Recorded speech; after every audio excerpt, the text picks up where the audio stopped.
Doctor साहब, सबसे पहले ये बताइए, नेशनल सिक्योरिटी काउंसिल का इजलास आज हुआ है, आपको लगता है कि इस इजलास के एलामी के मुताबिक पाकिस्तान ने ये वाज़ेह किया है कि पाकिस्तान अब डिफेंसिव मोड में नहीं बल्कि अब एग्रेसिव मोड अपनाने का वक्त आ चुका है? तमाम तर जो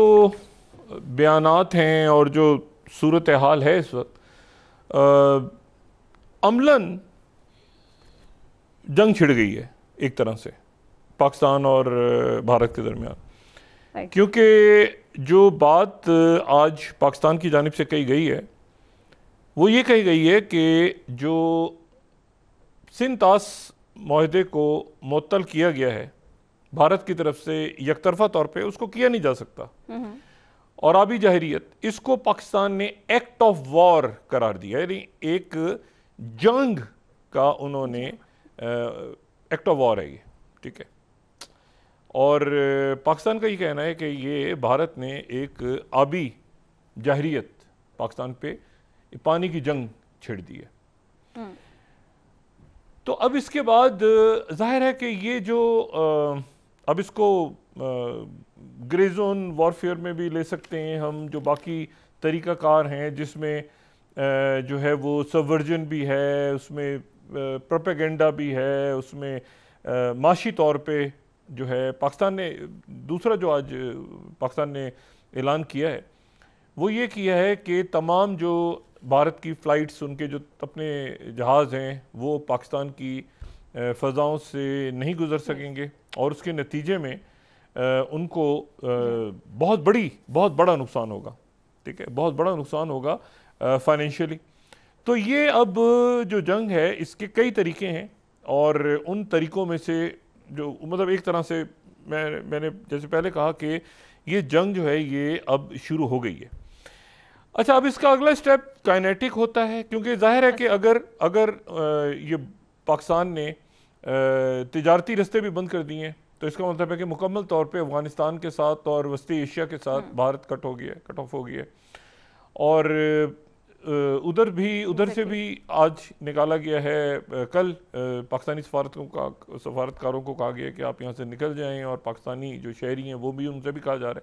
पाकिस्तान ने भी आज यहाँ से कह दिया कि छोड़ दें, उनके यहाँ से निकल जाएं सफारतकार। और साथ ही पाकिस्तान ने जो तिजारती रास्ता है वो भी बंद कर दिया है। तो ये एक तरह से एक्ट ऑफ वॉर। अच्छा, मैं इसमें एक बात, सिर्फ इसमें जो इम्पोर्टेंट बात है वो जहन में रखें कि हमारी जो सरजमीन है, यानी सरजमीन से मुराद पूरी दुनिया की मैं बात कर रहा हूँ, पूरी दुनिया जो है उसमें अगर हम देखें तो हमें एक बहुत बड़ा जो हिस्सा है कुर्रे अर्थ का वो हमें पानी में, जाहिर है कि हम सब जानते हैं कि हर जगह हमें ओशंस नज़र आते हैं, हमें समंदर नज़र आते हैं बड़े बड़े, और वो जो हैं उनको मतलब बहुत थोड़ा सा इलाका ऐसा है जो कि खुश्की है, और बहुत बड़ा जो इलाका है वो समंदर में, उस पर समंदर है, ठीक है, ये ब्लू प्लैनेट इसीलिए कहलाता है। लेकिन आप ये ज़हन में रखें कि जो ये जितने समंदर हैं, जितना समंदर है, ठीक है ना, ये 70% या 80% या जो भी इसकी तादाद आप कही जाए, उसमें से 96% जो है, 96% वो पीने के काबिल नहीं है, ठीक है, वो पीने के काबिल वो पानी नहीं है, तकरीबन 96%। और वो जो है वो समुद्रों का पानी है।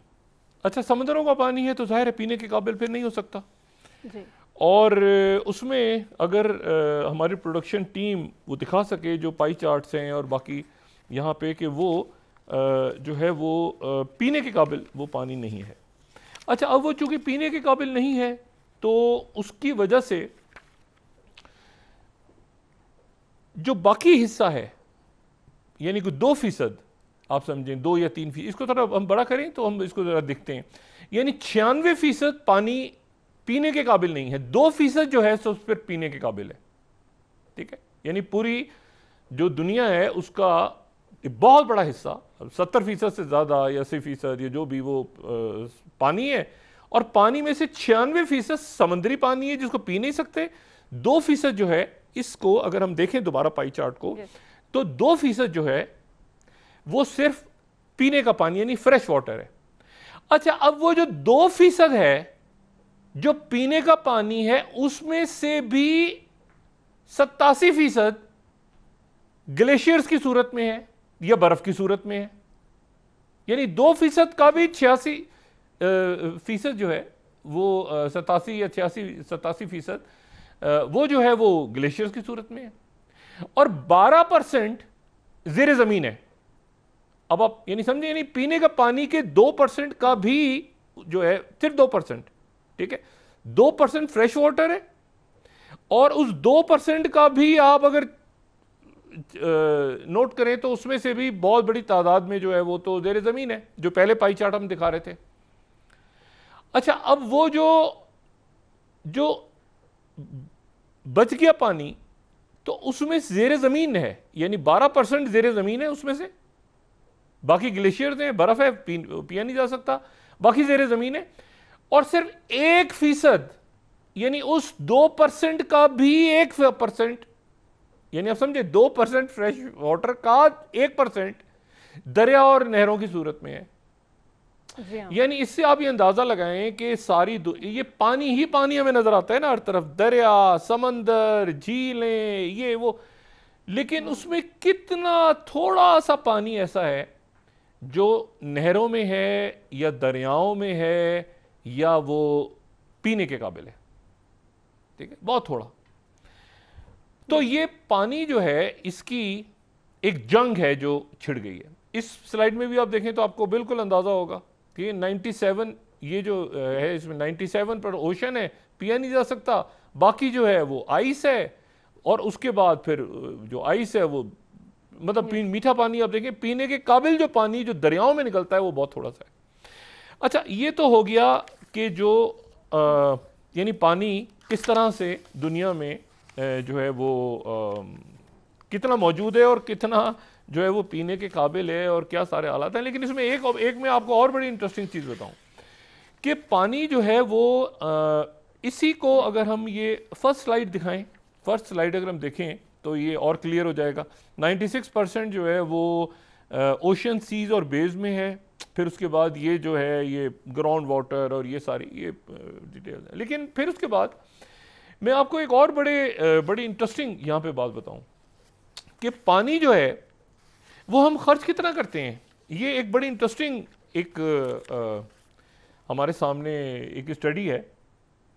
और ये जो है ये हार्वर्ड की स्टडी है। ये बताती है कि एक औसतन घरों में जब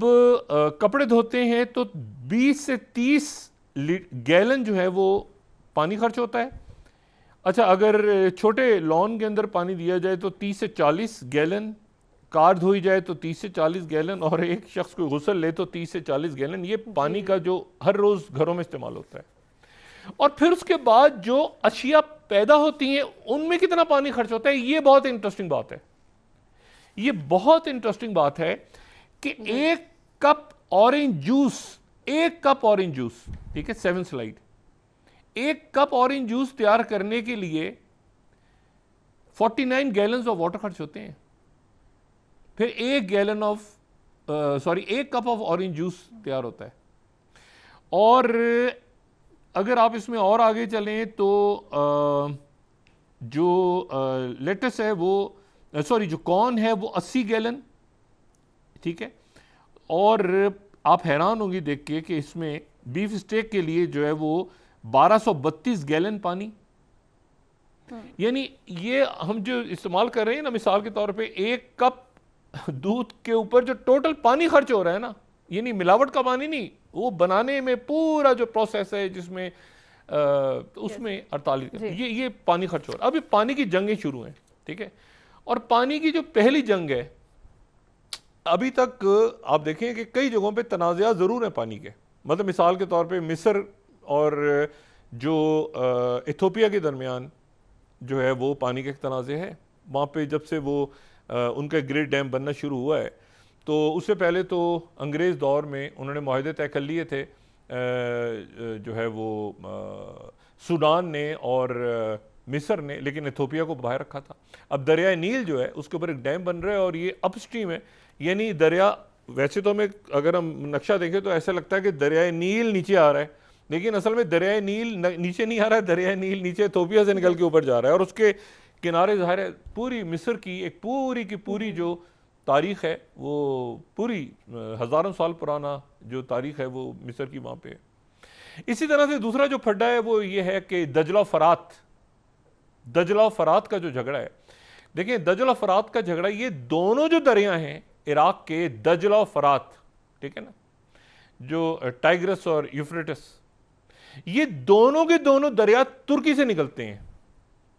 और तुर्की से निकलने के बाद जो यूफ्रेटिस है यानी जो फरात है और टाइगर जो दजला है, ये दोनों दरिया उसके बाद शाम में दाखिल होता है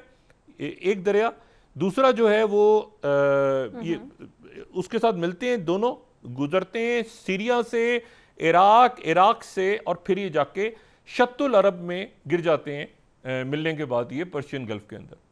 और फिर इनमें से छोटी छोटी शाखें निकलती हैं और बहुत सारी वो फ़लस्तीन और वो जॉर्डन वैली तक वो पानी जो है वो सारा का सारा आर्मीनिया के पहाड़ों से, और यानी वो उन इलाकों से जो कि तुर्की के हैं। यानी अब यूँ समझ लें कि तुर्की के पास वो तेल है जो नीचे अरब ममालिक के पास ऑयल है, तो तुर्की के पास पानी है, इस तरह समझ लें, तुर्की के पास पानी है और वो तुर्की से निकलते हैं दजला फरात। और कोई 3-4 हज़ार साल पहले से यहाँ पे उमा और अलश की जंगें और लड़ाइयाँ पानी के मसाइल पे चलती रही हैं। लेकिन मैंने आपसे कहा कि जो हालिया दौर है इसमें भी पानी के बहुत सारे तनाज़ात हैं, लेकिन वो तनाज़ात जो हैं वो एक्ट ऑफ वॉर की तरफ नहीं गए। ये पहला एक्ट ऑफ वॉर है। मिसाल के तौर पे अगर हम देखें तो बहुत ज़बरदस्त किस्म के और बहुत ही बड़े और बड़े अहम दरिया जो हैं वो मौजूद हैं चाइना में। चाइना के अगर हम दरिया देखें तो चाइना के दरियाओं में आपको येंजी रिवर नज़र आता है, बिल्कुल वो बहुत बड़ा दरिया। अगर चाइना का मैप देखें येंजी रिवर का तो वो हमें क्रॉस करता नज़र आता है और फिर वो जाता है और जाके वो 3,995 मील तवील है और जाके वो फिर जो है वो गिरता है। नहीं, ये मेकोंग रिवर नहीं, ये येंजी रिवर की बात हो रही है। अच्छा, ये खैर चले मेकोंग की बात कर लेते हैं। मेकोंग जो है ये एक और उनका रिवर है मेकोंग,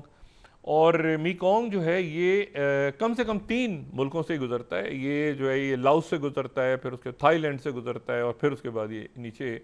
जो है वो चाइना से और यहाँ से गुजरता हुए नीचे जाता है। अगर हम इसको मैप को थोड़ा सा नीचे दिखाएंगे तो हमें पता चलेगा कहाँ गिर रहा है प्रोडक्शन टीम को जी। तो फिर उसके बाद ये लाओस से थाईलैंड से गुजरता हुआ और फिर ये कंबोडिया को क्रॉस करता है, और फिर उसके बाद ये जो है ये वियतनाम को क्रॉस करके ये जो है ये साउथ चाइना सी में चला जाता है। अच्छा, फिर उसके बाद अगर हम देखें वहाँ का येलो रिवर, तो इसी तरह से येलो रिवर है, वो भी बहुत बड़ा रिवर है, ठीक है। फिर उसके बाद हम देखें मेकोंग का हमने जिक्र कर लिया, सेल्विन रिवर है उनके, लेकिन फिर उनका ब्रह्मपुत्रा रिवर भी है। ये ब्रह्मपुत्रा रिवर इसमें नज़र आ रहा है हमको, ये अगर हम मैप में देखें तो ये ब्लू एक लाइन हमें नज़र आ रही है जो ब्रह्मपुत्रा रिवर की, और ये बड़ा अहम रिवर है क्योंकि ये जो है ये भारत के लिए बहुत आम है और भारत का तनाज़ा ब्रह्मपुत्रा दरिया के हवाले से चल रहा है। ये सारे दरिया चीन से निकल रहे हैं, तिब्बत से निकल रहे हैं, और तिब्बत से एक और दरिया भी निकल रहा है जो कि दरिया सिंध है। दरिया सिंध तिब्बत से निकल रहा है। येंजी रिवर, येलो रिवर, ये जो मेकोंग रिवर है, सेल्विन रिवर है, ब्रह्मपुत्रा है, उसके बाद ये पद्मा और जो गंगा और ये सारे रिवर जितने हैं, ठीक है ना, ये सारे के सारे जो रिवर हैं, ये रिवर पर्ल जो है जिसको यंगयूंग कहते हैं, वो भी वहाँ से निकलता है और वो वियतनाम के साथ चलता है। ये सारे के सारे दरिया जो हैं इनका जो ओरिजिन है वो हो रहा है तिब्बत से, जिसमें मौजूद है दरियाए सिंध भी। और फिर दरियाए सिंध जो है वो जाहिर है कि उसकी एक डिवीज़न जो है वो 2 हिस्सों में होती है। एक उसकी लेफ़्ट के इलाके से उसकी ट्रिब्यूटरीज निकलती हैं और फिर कुछ राइट से निकलती हैं, और उसमें दरिया काबुल भी है, फिर सतलज भी है, फिर उसमें ये सारा पंजाब के जो दरिया हैं सारे वो हम जानते हैं और डिस्कशन भी हो चुका है। अच्छा, तो ये एक्ट ऑफ वॉर है, यानी एक्ट ऑफ वॉर, दो तीन बातें पाकिस्तान की तरफ से कही गई हैं जो मैं चाहता हूं कि आप जरा तवज्जो करें। एक तो यह है कि पानी को रोक दिया तो ये एक्ट ऑफ वॉर पाकिस्तान ने उसको करार दे दिया। दूसरी बात यह है कि पाकिस्तान की तरफ से फ्लाइट्स बंद कर दी गई हैं, यानी फ़ज़ाई हदूद जो हैं वो भारत से जो उनके जहाज़ हैं वो पाकिस्तान से फ्लाई नहीं कर सकेंगे। जो इंडियन प्राइम मिनिस्टर मोदी हैं उन्होंने भी आज बड़े गर्जे बरसे हैं, वो बिहार में उन्होंने तकरीर की है और उन्होंने कहा है कि हम भी ज़मीन के आखिरी हिस्से तक जो है वो दहशत गर्दों का पीछा करेंगे और ये करेंगे वो करेंगे। लेकिन एक बात जो है वो आज ख्वाजा आसिफ साहब ने एक और बात कही है और वो बात मेरे ख्याल से बहुत ज़्यादा अहम है। उनका ये कहना है कि हमारे पास मुसद्दक़ा इतलात हैं कि पाकिस्तान के बड़े शहरों में दहशत गर्दी के बड़े वाक़यात करवाने की भारत साजिश कर रहा है।